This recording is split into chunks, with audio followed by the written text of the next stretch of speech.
हमारे साथ आज कानपुर के लोकप्रिय समाजवादी पार्टी विधायक आफ्ताब वाजपेयी जी हैं, जिनसे आज चर्चा करेंगे कानपुर के विकास को लेकर और जो राजनीतिक उठापटक चल रही है, चाहे नगर निगम हो, चाहे और तमाम राजनीतिक जो केंद्र है उनको लेकर मैं बात करूंगा कि किस तरह से क्या माहौल चल रहा है, क्या है। चूंकि आगे आने वाले चुनाव लगे हुए हैं, सब सारे पार्टियां एक्टिव हो चुकी हैं, तो सीधे बात करते हैं। आपका स्वराज इंडिया में सर बहुत बहुत स्वागत है। बहुत बहुत धन्यवाद। मैं सबसे पहला तो सवाल ये करूंगा कि कानपुर के विकास को लेकर सर क्या कहना चाहते हैं आप? देखिए, विकास की योजनाएं तो ठप पड़ी हैं। बड़े बड़े दावे तो किए जा रहे हैं, वादे किए जा रहे हैं, लेकिन विकास की योजनाएं कहीं है नहीं। स्मार्ट सिटी के नाम पे हम लोगों को धोखा मिला। 2-3-4 बड़ी परियोजनाएं बनी जरूर, लेकिन उनका भी कोई इस्तेमाल नहीं हो पा रहा। कन्वेंशन सेंटर बनाया गया, विवादों की जड़ में पड़ गया। TSH बनाया गया, विवादों में पड़ गया। ये जो इधर और जो योजनाएं कोई ऐसी मजबूत आई नहीं जिनसे कानपुर में विकास दिखाई पड़ता। अभी हम लोग लगातार सुन रहे हैं कि जरीब चौकी पे ROB बनेगा, एलिवेटेड रेलवे ट्रैक बनेगा, अलग अलग लोग उसका श्रेय ले रहे हैं। जब रेलवे ट्रैक एलिवेटेड होगा तो ROB की क्या जरूरत है? अगर ROB होगा तो एलिवेटेड ट्रैक की क्या जरूरत है? अब इसमें हम लोग खुद कंफ्यूज हैं। तो ये एक केवल वादे और भाषण हो रहे हैं। असली ठोस विकास जिससे कानपुर में ट्रैफिक जाम की समस्या में निजात मिले, प्रदूषण की समस्या में निजात मिले, सफाई व्यवस्था दुरुस्त हो, इलाज और पढ़ाई ठीक हो, ऐसा कोई इंतजाम अभी दिखाई नहीं पड़ रहा है। विकास की बात आपने कही कि कोई काम नहीं हो रहा है। सर, कानपुर मेट्रो इतनी बड़ी प्रोजेक्ट कंप्लीट होने जा रहा है, तो पहला फेज तो चल रहा है और दूसरा फेज भी लगभग बन रहा है। इस पर सर क्या है? आपको याद है कि मेट्रो का शिलान्यास कब हुआ था? तारीख याद है? नहीं, बिल्कुल। वो समाजवादी पार्टी की सरकार में अखिलेश यादव जी के कार्यकाल में ऐसा न्यू रखी गई थी। 4 अक्टूबर 2016 का शिलान्यास किया था। आज हम 2026 में खड़े हैं। जब लगभग 10 साल होने को आ गए, तब भी हम एक फेज मेट्रो को पूरा नहीं कर पाए। ये 3 साल में पूरा हो जाना चाहिए था। लखनऊ मेट्रो नहीं याद है आपको? कब शिलान्यास किया था, कब उसको चालू कर दिया था हम लोगों ने? तो ये जो आज बन रही है, तो ये अखिलेश यादव जी की देन है। पर अगर सरकार ये नहीं होती, कोई विकास परक सरकार होती, तो ये काम बहुत पहले सारे फेज पूरे हो जाते। लेकिन अब जैसी बन रही वैसी बन रही है। 2 कार्यकाल सरकार के पूरे होने के बाद भी एक फेज मेट्रो को पूरा नहीं हो पाया, तो कम से कम इसको विकास हम नहीं कह सकते। तो सर, ये जिसे आप कह रहे हैं विकास, यहाँ पर राजनीतिक खींचतान है, क्या वजह है कि कानपुर तो इतना औद्योगिक नगरी है जहाँ पर 10,000 करोड़ का एक्सपोर्ट होता है सालाना, बता जाता है रिकॉर्ड के अनुसार, लेकिन उसके बावजूद स्थितियां खराब है। तो इसके क्या मानते हैं, कारण क्या है उसके पीछे? ये सरकार की विल पावर की कमी है। ये सरकार दावों में विश्वास करती है, इसके इरादे नहीं है। कानपुर का बड़ा व्यवसाय था टेंडरी व्यवसाय। तो अब माघ मेला के नाम पे टेंडरी की जो हाल है, आज तक टेंडरी का सही STP बन जाए, उनके जल शोधन की व्यवस्था प्रॉपर हो जाए, इसका कोई इंतजाम करने के बजाय केवल डंडा चलाया जाता है। कपड़ा मिलें बंद हो गई। मुख्यमंत्री भी आए, चुनाव पहले आए, चुनावी जुमला उछाल के चले गए कि लाल इमली चालू करेंगे। लाल इमली चालू कैसे करेंगे? कोई योजना उन्होंने बनाई नहीं। इतनी सारी मिलें बंद पड़ी हैं, सब नहीं तो कोई एक चालू हो सकती थी। उनकी जो संपत्तियां, उसका उपयोग करके कुछ बनाया सकता था, वो किया नहीं गया। कानपुर का व्यवसाय है लोहा, प्लास्टिक, पान मसाला। तो आपने बीच में देखा होगा कैसे GST की छापेमारी हुई। यहाँ तक कि 1.5-2 महीना GST की चौकियां फैक्ट्रियों के बाहर स्थापित करके सीधे सीधे व्यापारियों को चोर साबित करने का प्रयास किया गया। जब व्यापार पे इस तरीके से करेंगे तो कहीं बिजनेस फ्रेंडली सरकार नहीं है, इसलिए लगातार व्यापार डिस्टर्ब हो रहा है। और आजकल तो जो विदेश नीति के हाल हैं, उस पर टिप्पणी करेंगे तो बात लंबी हो जाएगी, पर इससे भी कानपुर का एक्सपोर्ट और व्यापार पूरी तरीके से प्रभावित। विदेश नीति पर क्या कहना चाहते हैं, बताइए तो। क्या विदेश नीति सवाल है? आज जिस तरह डंडा चल रहा है, हम कब अमेरिका के दोस्त होते हैं, कब रूस के दोस्त होते हैं, कब चीन के दोस्त होते हैं, हमारे ईरान से संबंध क्या होते हैं, इस पर तो कहाँ स्पष्टता है। हमको बतावे कि आप, चूंकि बात अभी आपने कानपुर शुरू करी थी, बात दूसरी दिशा में चली जाएगी। पर हमारी विदेश नीति में स्पष्टता का सीधा अभाव दिखाई पड़ रहा है। हम तय नहीं कर पा रहे कि हमारा दोस्त कौन है, हमारा दुश्मन कौन है। और आज अमेरिका अपना डंडा चला करके हमारे लोगों को अपमानित भी कर रहा है और टैरिफ लगा भी रहा है और टैरिफ के लिए धमका भी रहा है। देखिए सर, विदेश नीति बात सही कर रहे हैं, लेकिन एक सवाल एक और, बांग्लादेश पर जो है लगातार हिंदुओं का अत्याचार हो रहा है, तो उस पर लेकर विपक्ष के लोग भी तो कुछ नहीं कह पा रहे हैं यहाँ पर। देखिए, विपक्ष का काम बांग्लादेश पे नहीं है, बांग्लादेश पे काम सरकार का है। विपक्ष विदेशी नीति पर सरकार के साथ खड़ा होता है। सरकार को सख्ती से एक्शन ले, पूरा देश का साथ खड़ा है। जब पाकिस्तान पे एक्शन लेना था तो पूरा देश साथ खड़ा था, पर सरकार एक्शन नहीं ले पाई ना। तो बांग्लादेश पे अगर कोई एक्शन लेना, सरकार एक्शन ले। पर हम ये कह सकते हैं, जितना अत्याचार बांग्लादेश में हो रहा है, उससे कहीं ज्यादा अत्याचार तो हिंदुस्तान के अंदर भी हिंदुओं पे हो रहा है। ये सरकार के लोग दोगली नीति करते हैं। पर अगर विदेश नीति में कहीं किसी देश में सख्ती करने की आवश्यकता है, सरकार को करनी चाहिए। पूरा देश उनके साथ खड़ा दिखाई पड़ेगा। खैर सर, हम लोग तो बात फिलहाल कानपुर के विकास को लेकर जरूर करेंगे, क्योंकि फिर मुद्दा इधर उधर चला जाएगा तो मजा नहीं आएगी। हाँ सर, ये कह रहा था कि अभी बीच में बड़ा चर्चा का विषय थे, आप देख रहे होंगे कानपुर नगर निगम में एक बड़ा चर्चा का विषय बना हुआ। कहा कि जो पार्षद हैं, जो मेयर को लेकर एक दूसरे टांग खींच रहे हैं, उस पर क्या कहना चाहते हैं? आप लोग तूल ज्यादा दे रहे हैं, मुझे लगता है ऐसा, मीडिया के साथ ही इसको तूल दे रहे हैं। असली में तो केवल हमें लगता है कुल एक हाथे की सीवर लाइन का झगड़ा था, कुल उसमें 4-5 लोग जो एक गुट से संबंधित हैं वो खड़े हो गए होंगे, तो उनकी पार्टी के आपसी विरोध हैं। ये हमारा या हमारी पार्टी के से कोई वास्ता है नहीं। ये भारतीय जनता पार्टी के अंदर की गुटबाजी है, जिसमें दो बातों की लड़ाई है।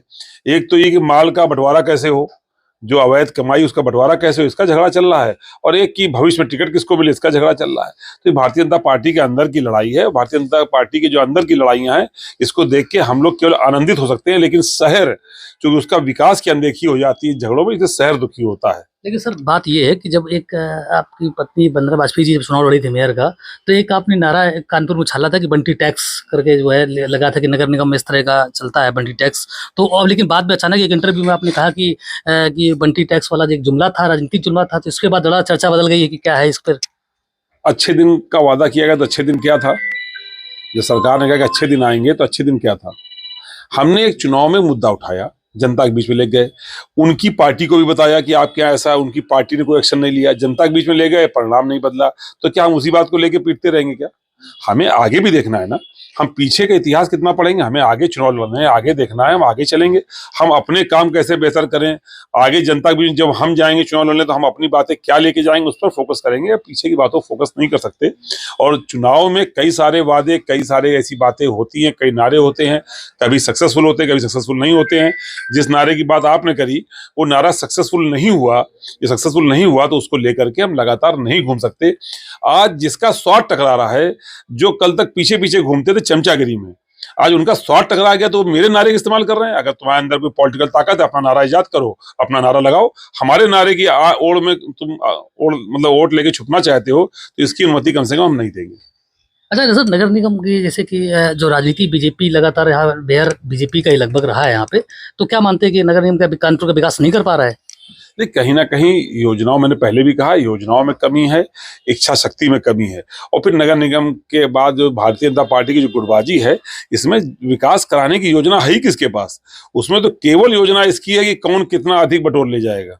तो उस लड़ाई में विकास अनदेखा है, और इसके लिए कोई फायदा नहीं है। अब साल भर बचा है चुनाव में, एक साल के बाद जो नई सरकार आएगी, वो कानपुर के विकास की नई इबारत लिखने का काम करेगी। सर एक आपका लेटर एक वायरल हो रहा था, मैं सोशल मीडिया पे देख रहा था कि आपने जो कानपुर में जो है प्रदूषण रोकने के लिए जो पानी का छिड़काव किया जाता है, उस पर लेकर आपने कहा है कि इससे दुर्घटनाएं हो रही हैं, जबकि वो तो सर पोल्यूशन रोकने के लिए हो रहा था। उस पर क्या है आपका कहना है? तो पॉल्यूशन हो किस वजह से रहा है, पहले कारण पे जाना चाहिए। ये जो स्प्रिंकलर सिस्टम है, ये धूल को बैठाने का काम कर रहा है, तो धूल आ कहाँ से रही, उसको रोकना चाहिए था ना। धूल आप उड़ा रहे हैं, आप क्लीनिंग नहीं कर पा रहे हैं। आप धूल को यदि सक्शन मशीन से, जो क्लीनिंग मशीन्स हैं, मैंने लखनऊ में देखा कितनी क्लीनिंग मशीन, हमारे कानपुर में एक भी नहीं। क्लीनिंग मशीन से धूल समेट ली होती, शायद पानी भी काम कर जाता। पर जब जमीन पर धूल है, मिट्टी है, हवा की मिट्टी बैठा रहे हैं, हल्का हल्का पानी छिड़क दे रहे हैं, कितने दोपहिया वाहन सवार फिसल फिसल गिर पड़े हैं। मैंने अपनी आंखों से देखा है, लोगों ने हमको शिकायत करी है, मैंने सोशल मीडिया पे जनता की शिकायतें सुनी हैं, देखी हैं, और उसी दर्द को मैंने आवाज दिया है कि स्प्रिंकलर सिस्टम फिलहाल इस शहर में ठीक नहीं है। इसके बजाय नगर निगम को धूल उड़ने से रोकने का इंतजाम करना चाहिए, और जो धूल सड़कों पर है उसको समेटने का इंतजाम करना चाहिए। उसके बाद कोई और उपाय कारगर साबित होगा। अच्छा सर, एक सवाल और कि अभी सर बिल्हौर में एक घटना हुई जहाँ पर कुछ कथित तौर पे गोकसी के आरोप लगे कि वहाँ पर कोई जगह पे गोकसी हो रही थी, तो उस पर बड़ा बवाल हुआ। उस पर एक वहाँ के स्थानीय विधायक बीजेपी के हैं, उनका कहना है कि अगर ऐसा होगा तो मैं बवाल कर दूंगा और ऐसा कर दूंगा। तो इस पर क्या है, चूंकि तमाम लोगों ने इस पर टिप्पणी दी है, तो आपका भी चाहते हैं क्या कहना है? देखिए, गोकसी या कोई भी गैर कानूनी हरकत गलत होती है, कोई भी गैर कानूनी हरकत गलत ही होती है, और गलत को गलत कहा जाना चाहिए, पर एक सलीका होता है ना। आप किस पे आरोप लगा रहे हैं? उन विधायक जी का जो मैंने जब सुना वक्तव्य, तो मुझे बड़ा आश्चर्य हुआ कि कैसे भारतीय जनता पार्टी ऐसे लोगों को बर्दाश्त करती है। वो खुद कह रहे हैं कि मेरी सरकार में गोकसी नहीं रोक पा रहे हैं। वो अपने आप को आरोप लगा रहे हैं कि हम अपनी सरकार को गोकसी नहीं रोक पा रहे। क्यों नहीं रोक पा रहे भाई? किसने रोका आपको? 10 साल से आपकी सरकार है, केंद्र में आप 11 साल से बैठे, आप गोकसी नहीं रोक पाए। ऐसा क्या इंतजाम है? सबसे ज्यादा बीफ एक्सपोर्टर कोई है तो भारतीय जनता पार्टी के अंदर है। वो अपनी ही सरकार पर आरोप लगा रहे हैं। आरोप लगाने में उन्होंने दो बातें बड़ी भद्दी कही। एक, उन्होंने कहा मेरा इतिहास आप जानते, मेरा इतिहास बहुत गंदा है, तो पता नहीं वो लोग जानते नहीं जानते, हम लोग जानते कि आपका इतिहास सचमुच बहुत गंदा है। और अगर ऐसा चला तो आगे जो इतिहास बनेगा वो और भी गंदा बनेगा। इस तरह की भाषा शैली किसी जनप्रतिनिधि को शोभा नहीं देती। कम से कम जनप्रतिनिधि को मर्यादित भाषा का प्रयोग करना चाहिए। आपका इतिहास गंदा है, इसी बात पर आप विधायक बने हैं, और आगे चलेंगे तो और गंदा हो जाएगा, इस बात का हम लोग दावा कर सकते हैं। दूसरा, उन्होंने एक धर्म विशेष को लेकर कहा कि उसके धर्म स्थलों के सामने हम गंदगी ऐसी कर देंगे। तो ये तो आपकी सोच की विकृत मानसिकता है आपकी।